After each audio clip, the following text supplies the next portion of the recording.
welcome to Seriously Informal by the Gaming Reporter. In Seriously Informal, we host stakeholders from the gaming ecosystem to discuss things and issues that matter to the gaming industry at large. And today we have Ankita Chauhan with us, a young gamer from India who has already made a mark for herself in the gaming industry in just a couple of years. Hi, Ankita. Welcome to Seriously Informal. Hello, thank you for having me. Thank you for coming on board. So, Ankita, you have a very strong media presence in just a few years of gaming, and you've been written about quite a lot, right from your computer configuration to your opinion on the PUBG ban. And we just thought that we will try to make this interview a little different from the ones that are already out there on the internet. And we think that you would be proud of this and you'd be proud of sharing this interview. So we'd love to ask you certain questions about your journey, and maybe that can help and inspire our viewers who want to take up gaming as a full-time career. So, Sure. Should we start? Yep, let's go for it. All right. So my first question to you is a little bit about the backstory as to how did you get introduced to this world of gaming? So when I was a kid, like maybe like 9th or 10th, we had a PC when I was in secondary school, okay? And up until that time, I used to play a lot of online games, but like those games weren't FPS games. I had never played an FPS game before. They were more like fashion games or Road Rash or stuff like that. There were a lot of cute online games, right? If you remember Dynadash, Cake Mania, and all those things. So I used to love playing all those games online. And after 10th, I got my PC taken away. So yeah, I didn't have access to any sort of games, and I didn't know anything about there being like a whole world of gaming or so many online games or FPS games, like other types of games, apart from the ones that were on the website. I didn't know anything about it. And then back in 2018, a group of my best friends, we were all sitting, and they apparently knew about PUBG Mobile already. And we were just chilling, and they were like, we need a fourth teammate, so this game, install it and come play with us. So I was like, okay.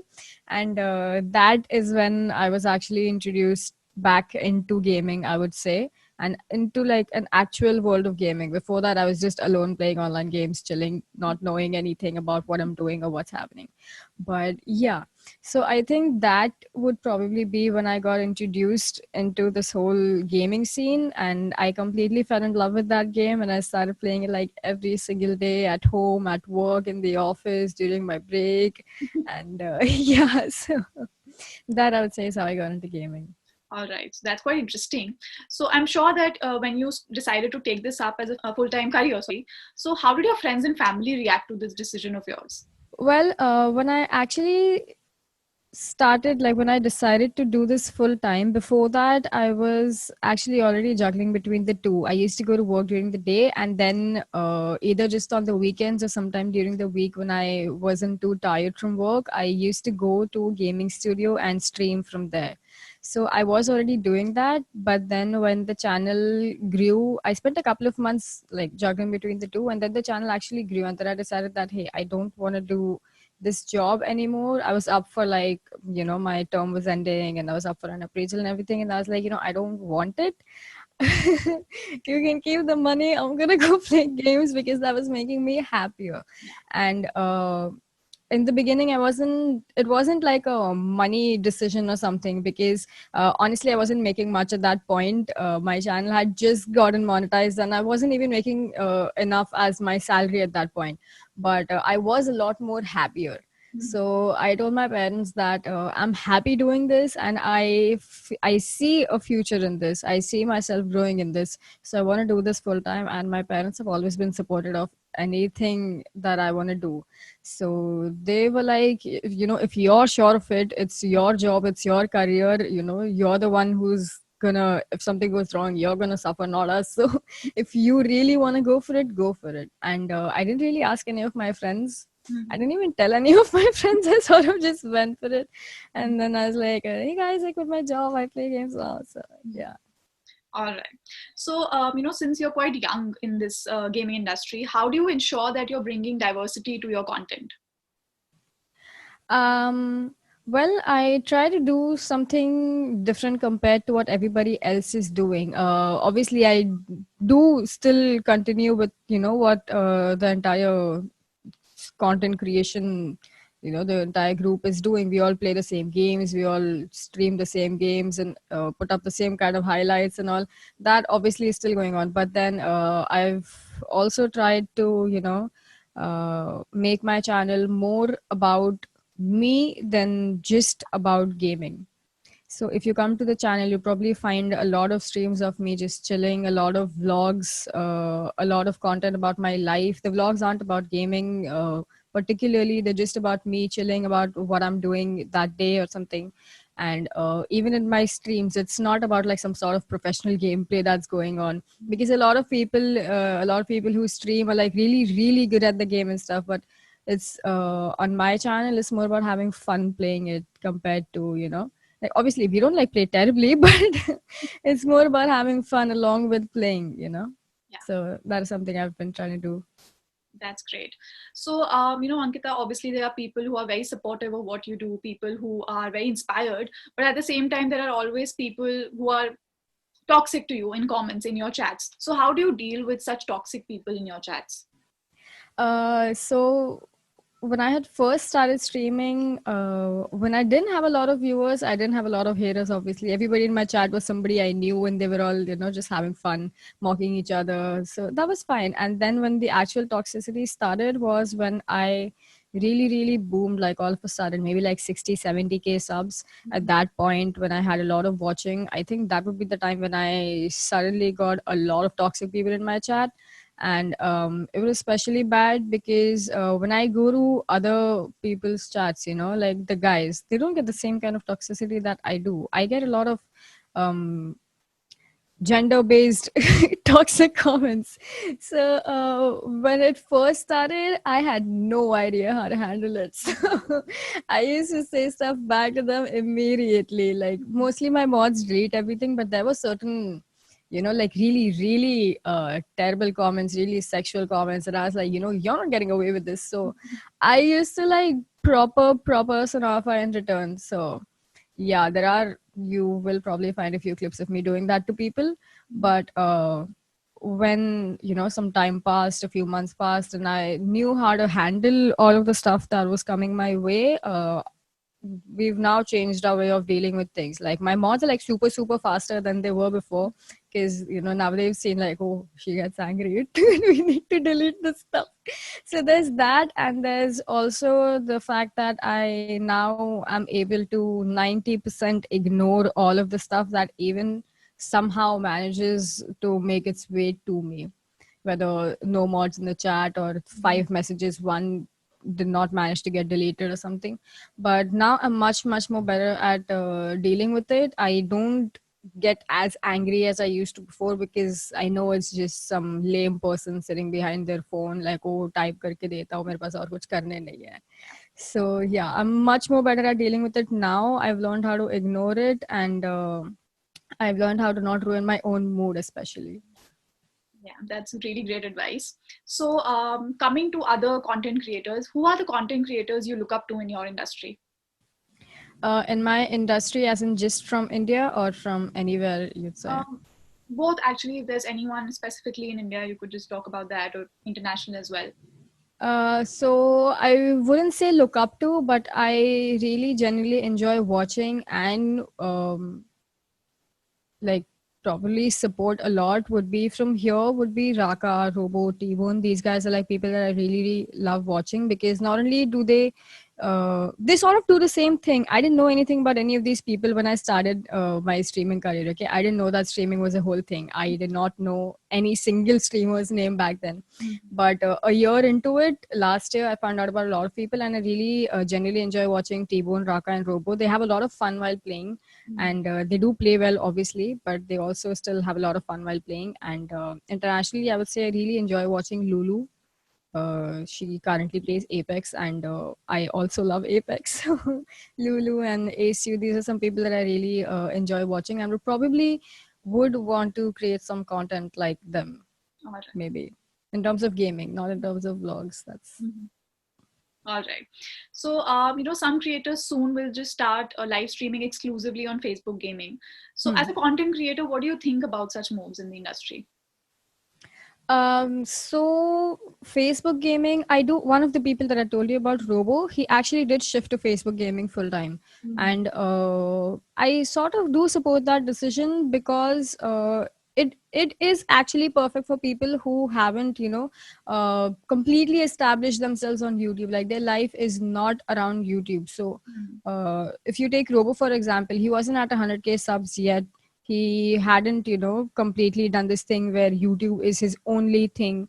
Like as in right now, if you look at me or somebody, I'm probably like my life revolves around YouTube. Mm-hmm. But for somebody who is not as established on one platform and is getting a much better platform, like a much better thing out of another platform for them personally, if it's working out really well for them, I would support them switching to that particular thing, because honestly it's about your career, and if it's working out well for you, then you should go for it. So when I found out Robo was also shifting, I was like, that is really great for him, because a new platform means that the new platform will push out your content to a lot of people as well, because Facebook themselves are trying to grow, right? They're trying to grow their whole gaming sector, and if they did manage to get some streamers on board to exclusively stream on their platform, then they will themselves promote their content a lot, and that would mean a lot of growth for that particular streamer as well. So if you haven't established yourself on YouTube yet, then Facebook is like a great opportunity for you to do so. Right. So, what kind of roles do gaming trends play in the growth of a content creator's audience, in your opinion? They play like a major key, honestly. When I had, I'll tell you, I'll tell you like proper live examples. Okay, I'll tell you my channel and everybody else's channel. When PUBG Mobile was growing, Mm-hmm. I actually started my streaming channel with PUBG PC. Okay.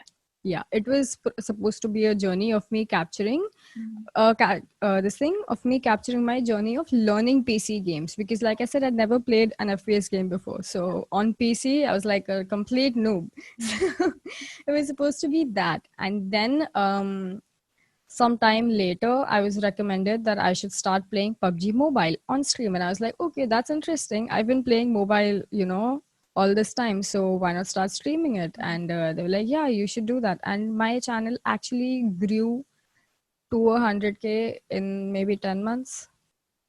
So Yeah. it was a trend, right? Yeah. PUBG Mobile was a trend. You see Dynamo Gaming, PUBG Mobile, he's at, I don't even know how many million subs right now.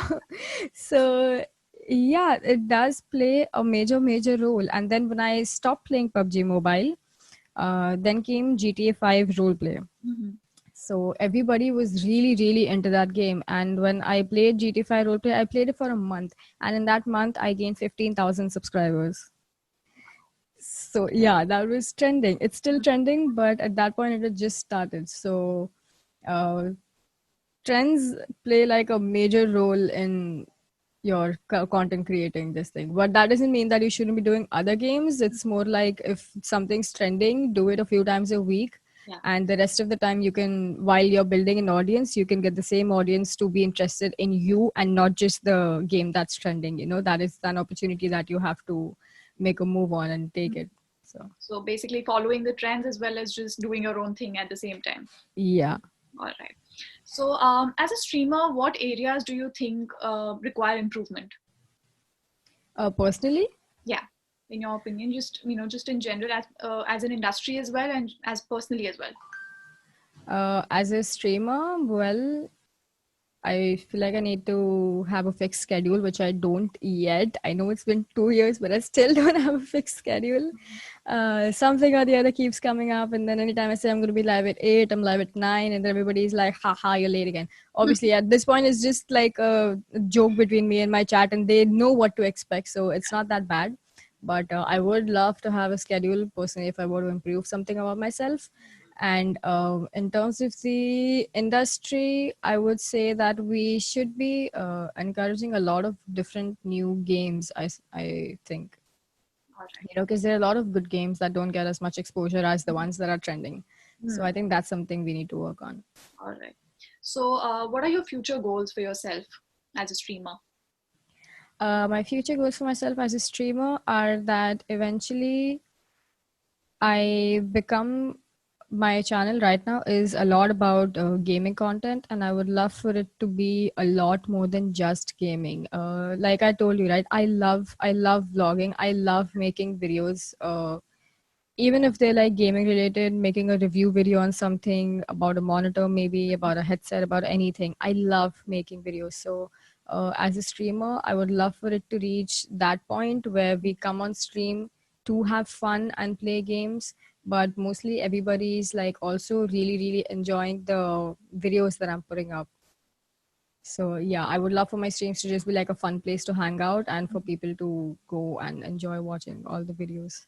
All right. And what advice would you give to someone who wants to pursue gaming as a career? If you want to pursue gaming as a career, first of all, don't do it for the money. There's none in it. At least in the beginning, like it took me at for a year, for straight up, like for an entire year, I wasn't with any brand. I wasn't doing anything. It was just me and me streaming. So that's it. So if you're doing it for the money, I would probably suggest find something else. And if you are somebody who's young, this is definitely the time that you should be trying it out. And if you are trying it out, give it at least a year, at least a year. And then if nothing happens and then you want to give up, I understand, but at least for a year, dedicate yourself to it, and things might happen. You never know when it's about to happen. And if you're a person like me who already has a job but still wants to take up streaming full time, then please do not quit your job entirely in the very beginning till you don't grow a little bit. Otherwise, you're not going to have any money to fall back on. So, yeah. All right. Now I have a few rapid fire questions. Are you up for it? Should I just start with? You just Yep. have to say whatever comes to your mind first, as quickly Okay. as possible. All right. Okay. So, one thing you don't like about the community. Weird comments. Your favorite out of all the gaming events that you've been to. My favorite for the gaming events, Gamer Connect Chennai. Best part of being a streamer. Making my own schedule. Worst part of being a streamer. Making my own schedule. All right. Your favorite streamer. What? Your favorite streamer. ASU. Your favorite game of all time. Apex Legends. All right. Your favorite agent in Valorant. Sky. Your favorite legend in Apex Legends. Bloodhound. So now you have to choose one. I have three questions. You just have to choose one. Robo or Hydroflick? Robo. Vlogging or React videos? Vlogging. Casual gaming or try-hard gaming? Casual gaming. All right. So my last question to you is there any message that you would like to give out to your supporters? To my supporters, thank you so much for always being there for me. Honestly, I would be nowhere without you. And I would have probably quit streaming last year itself from all the toxicity if it wasn't for you guys and, being positive and so supportive of me. And thank you so much. I hope you guys continue to actually love the content that I put out. I genuinely every single day I try to think of things that you guys would really really enjoy watching or have fun watching with your friends and everybody. So I hope you guys keep continue enjoying that and keep giving me all the suggestions you have in the world. I take them, I use them. So yeah, I think just thank you so much for always being there. This was so great, Ankita. This was a really fun conversation. Thank you Thank so you. much for coming on board for the interview. And I hope we can catch up again just like this sometime soon as well. Definitely. Thank you so much for having me.